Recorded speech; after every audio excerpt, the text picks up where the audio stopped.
more breakable boards. Awesome. Let's hop across this chasm. Keep heading up. So we have designed Avowed with a lot of vertical space in mind to make use of our parkour system. So it always pays when you're exploring. So have a look around and always look up. You never know what you'll find. Like this chest. Ooh, we've got an accessory and some crafting materials. Let's open up the inventory screen, take a look at that.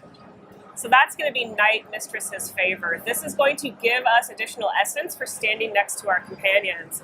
Essence is what spellcasters cast. Tunnel full of water, so let's just have a swim as we go look for the expedition team. All right, it looks like we're coming into Sargamis's old workshop. We've got some Audra there attached to some wires, a number of animancy devices around. Yeah, so Audra is central to the universe of Pillars of Eternity, where the people, plants, animals die, their soul leaves their body, flies into the nearest Audra pillar, and then goes deep into the earth to re-enter the cycle. But let's see what's actually being locked here. Top down in the water. All right, it's a gate. Excellent. Ooh, and there's a chest back there. I want to know what's in that chest, but I don't see an easy way into this room. I'm trying to ram it. What? I'm just going to try to ram it. Just trying to ram it? Yeah. Well, that's not working, so let's go back to that top level and see if there's another place we could look. Check this area a little more thoroughly. All right, it looks like there's a breakable wall there with an explosion symbol on it. We're not going to be able to break that down with our swords, so we're going to need grenades. Nice. I was going to try to ram it again, but I don't think you would have liked if I tried to ram it again. Here we have an essence. I'm on a cooking show where something's pre-cooked. You're like, and here's the chicken. And here's the switch. Yes, you did it. All right, so the generator is running. We've got an accessory and some crafting materials. Let's pop open the inventory and see what we have. Band of Transcendent Suffering. So we're going to deal 10% additional damage, but also take 10% additional damage. It's a little risk, a little reward. I think it's going to be fun. Let's equip it. I like it.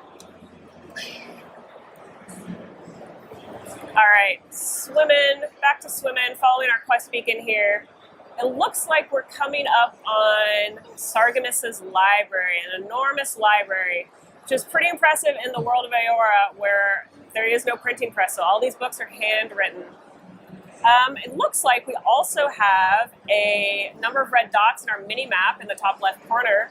That means there's enemies nearby. So, let's deal with these spiders. What do you want to do, Chris? Oh, I'm going to sneak up on them and I'm going to sneak up on them. All right. Nice. Quick and quiet. Give me a power attack to that spider. Arcane Veil. Corrosive Siphon. Spread the love around. Oh, yeah. Spiders love the corrosive siphon. All right, Another power attack on that spider. We're building up that stun meter over time.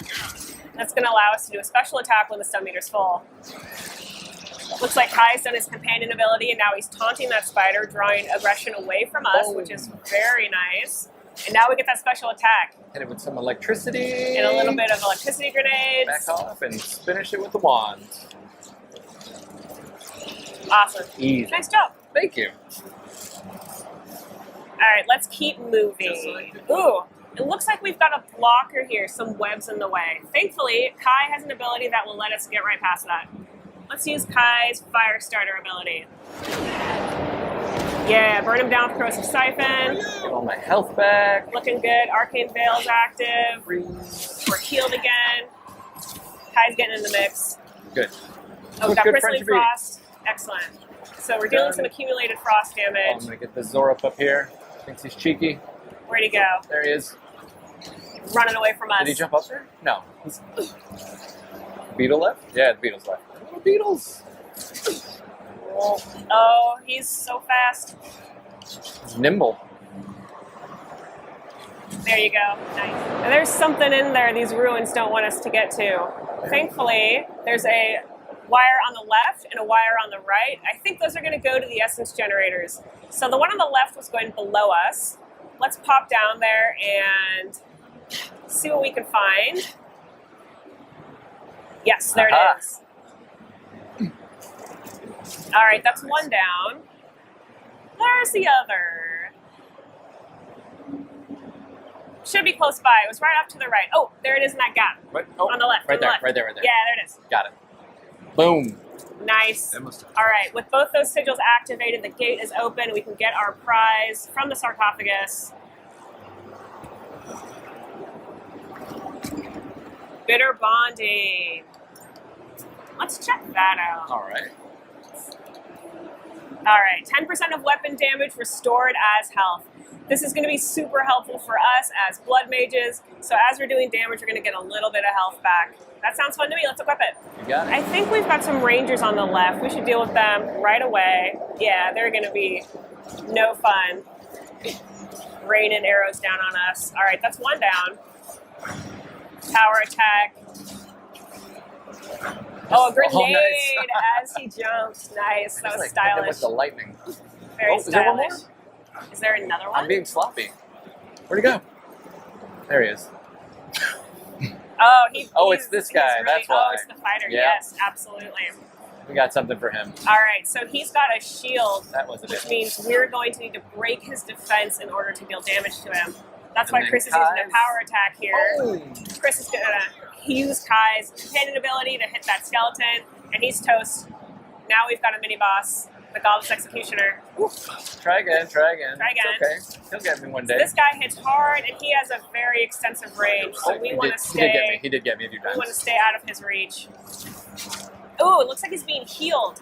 Oh, there's a priest up there. We got to get him right away. We're gonna get you. Arcane Veil active.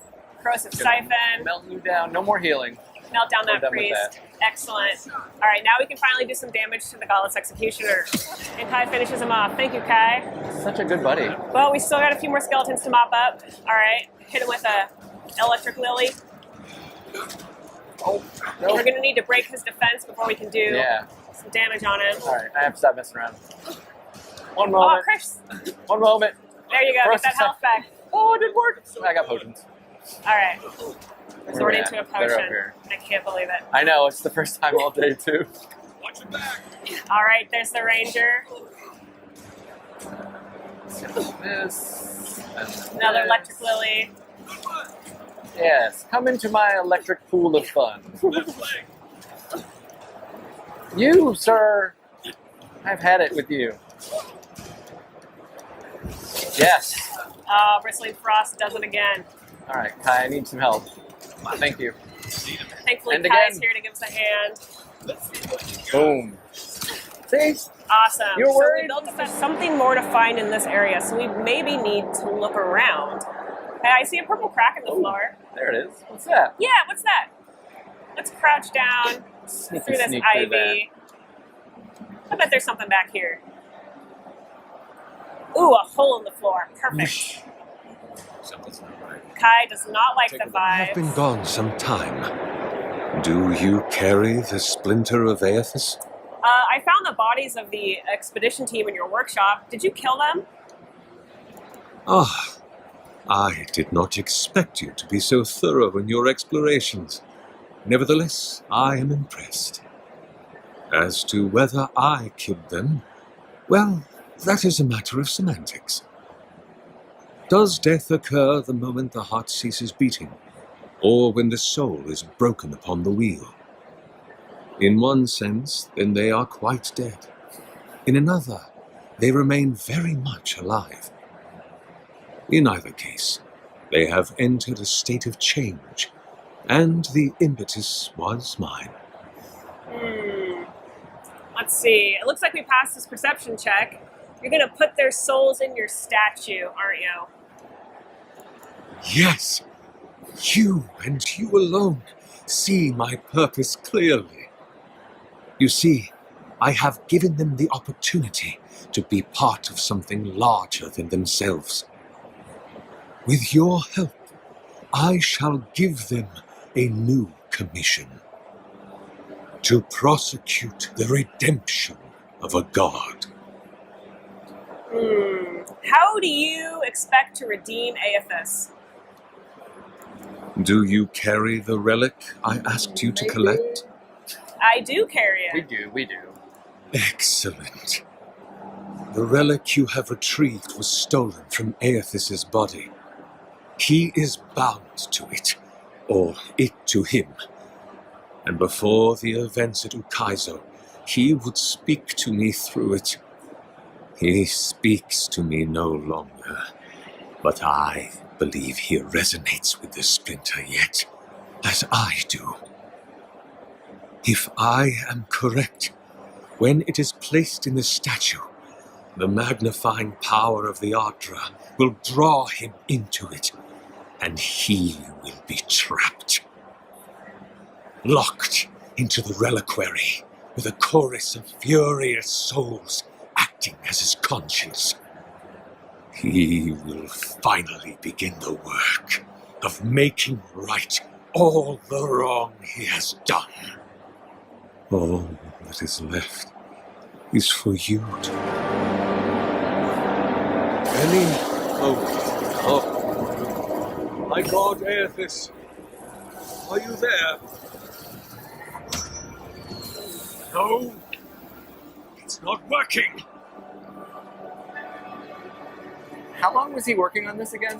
a few years. Oof, this is going to be awkward conversation. Yeah, let's see what he has to say. My Lord Aethys has not returned. Something is missing from my design. Something I did not account for. It must be the chime. Without its ringing, he cannot hear the statue's call.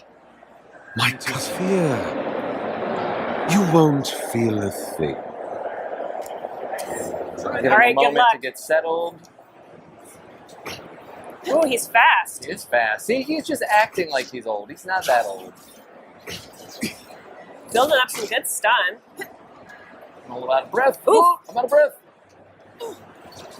Sir, please stop. Kai doing some work. Ah, Oh, I'm no. okay. All right, second wind is Second activated. wind. We're up. See, still not a death. Down but not technically. out. Not a death. Bristling Frost activated. Let's do some There we frost go. accumulation, Arcane Veil, and Corrosive Siphon. Nice. I will take some of the aggro. Kai's using his companion ability. Now he's drawn the aggression. That's going to be really helpful for us. Grenade action. A little power and attack, grenade. Boom.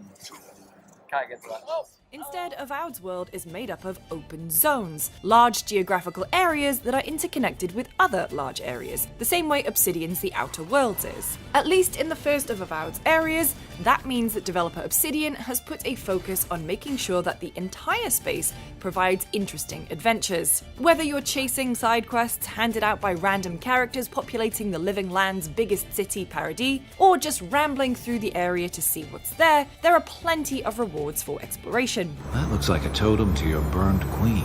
There are bandit camps, ruins, half-destroyed hovels, and groups of dead soldiers surrounding the corpses of huge bears. The Living Lands is a place dense with stories and thick with secrets to uncover, and even wandering aimlessly through the wilderness feels like an adventure unto itself. We recently played the first 2 hours of Avowed during a preview event at Obsidian, which provided a sense of the way your path through the game's world begins to unfold. Notably, it's not long before you wind up with more or less complete freedom about what to do and how to do it, and even in the early going, Avowed provides you with a ton of freedom about how you want to approach the game, its story, and its combat systems. After delving into Avowed's expansive character creator, you're thrown into the world. Obsidian has previously detailed the setup for the story. You play a character named the Envoy to the Living Lands by the leader of a major nation of humans and elves, the Aedea Empire. The Empire has interest in the Living Lands, a somewhat isolated island known for its harsh wilderness and harsher denizens. The place has a sort of Wild West frontier vibe. People head there when they are searching for a better life or when they want to disappear. It's not a completely uncivilized place, but plenty of the people who've made the Living Lands their home are the kind of rough and tumble folks you wouldn't want to tangle with. Shove off, Muttonhead. How's that for a parting word? Into this individualistic, slightly lawless society comes the Aedea Empire, establishing a foothold in the Living Lands that the locals view suspiciously as the first steps of colonialization and the establishment of order. As the Emperor's envoy, most people immediately view you with anything ranging from mild distrust to outright hostility. But the Living Lands also has a major problem. the Dream Scourge, a soul plague that's infecting people, wildlife, and the island itself. Essentially, those afflicted succumb to madness and fungal growths, and with no indication as to what it even is, much less how to stop it, the Emperor has dispatched you to conduct an investigation and find a way to deal with the problem. The Dream Scourge is a major threat to life in the Living Lands, and you get a first-hand look at the effects of the madness it inflicts when the Aederan outpost, filled with your allies, fires its cannons on your approaching Aederan ship.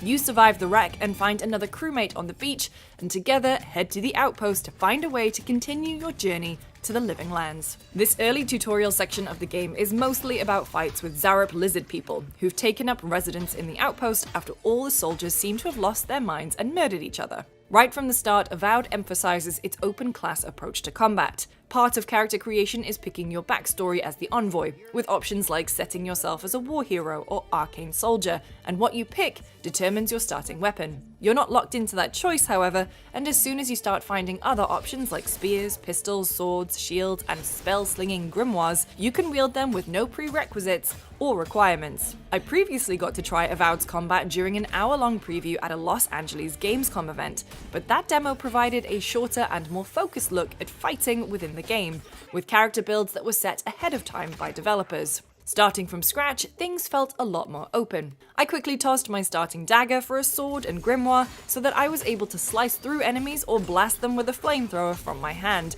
watching their health tick away as they smoldered and charred. There are a lot of options for any given fight too. You can store 2 weapon loadouts at a time and swap between them instantly, even mid-attack combo, which means it's easy to alternate between 2 completely different setups. Hitting enemies damages their health, while also pushing up a meter that tracks their stamina. When it maxes out, your opponent will be stunned, leaving them open for a weapon-specific special move that triggers automatically for a ton of damage. Stealth is also always an option. Enemies often won't detect you right away, and you can sneak up and clobber them from behind by moving through tall grass or avoiding their sightlines. And there are environmental elements you can utilize to help you out as well, like fiery berries you can shoot with a bow to start a blaze. In both previews I've played, I vibed pretty well with Avowed's combat, although even in the tutorial area it can be tough. The moment-to-moment thrust is in managing a stamina meter that dictates your attacks and, even more critically, your quick, agile dodges that can get you out of harm's way. Some enemies come at you with unblockable attacks, leaving you no option but to get clear. And staying alive means a lot of sidestepping to slip past a blow and land one of your own. Most attacks land quickly, so you can strike back and then get clear or block an incoming attack, although you can also gamble with stronger charged up blows using most weapons. Everything is quick and fluid though, and the ability to constantly dual wield weapons, whether 2 of the same blade or a main weapon like a spear and an offhand weapon like a pistol or grimoire, means it always feels like you have something up your sleeve. While you're given a lot of freedom in how you want to engage with enemies, the leveling system is much more structured. You can spend skill points in any of several skill trees, each named for a different character class, like fighter or ranger. That makes it a little easier to get a sense of how you're building your character along traditional lines, without Avowed locking you into a particular class. You also unlock special abilities that run on cooldown timers, and these give you easy ways to mix together the capabilities of different disciplines without really worrying about the skill tree at all. For instance, you can get the fighter's dash tackle ability, which you can use to wallop enemies for a big stun, or the ranger's entangling magic vines that temporarily root enemies into a specific spot. Even on the short walk to the next location for the main story though, there was plenty to see. The area around Paradis is objectively not huge, as I discovered walking around it, but it's not especially small either. Importantly though, it feels bigger than it is thanks to how much interesting stuff Obsidian has packed into it. Cutting to one side of the area, I stumbled on a tall ruined building or tower of some kind. It wasn't marked by an icon or any other clues, but just looked interesting. Climbing in, I found tripwires that triggered huge swinging blades, a set of barely working traps designed to keep people out that were now exposed to sunlight and easy to dodge. Further on, I was attacked by phantoms, which looked like spectral, smoky ghosts, and killing them allowed me to reach a chest filled with a high-quality piece of armor. The entire affair took about 10 minutes and was totally optional, but exploring that little tower was a rewarding diversion that gave a little more of a sense of the living lands. Avowed appears to be littered with situations like this. I found a decrepit abandoned house not far away on the river, where journals told me about the struggles of the farmer who used to live there. A little way down the stream was another set of ruins where bandits had set up camp. They promptly killed me as Kai yelled in the background to warn me my weak starting armor couldn't handle their much better weapons. And that was all just stuff I happened across on my way back to town. The 2-hour demo we played also included some early bits of Avowed's story. You track down the ambassador, have a weird encounter with a voiceless entity that seems to be the spirit of the living lands, and kill a huge bear afflicted with the dream scourge that's angry and covered in beautiful but horrific mushrooms.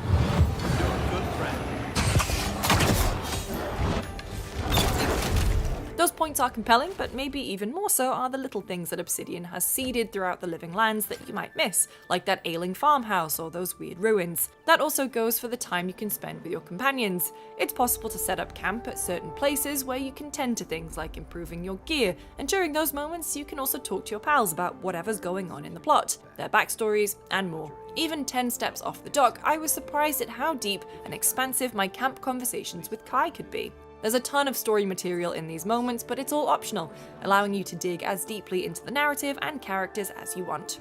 How can I even thank you? You don't know the weight you've lifted from my heart.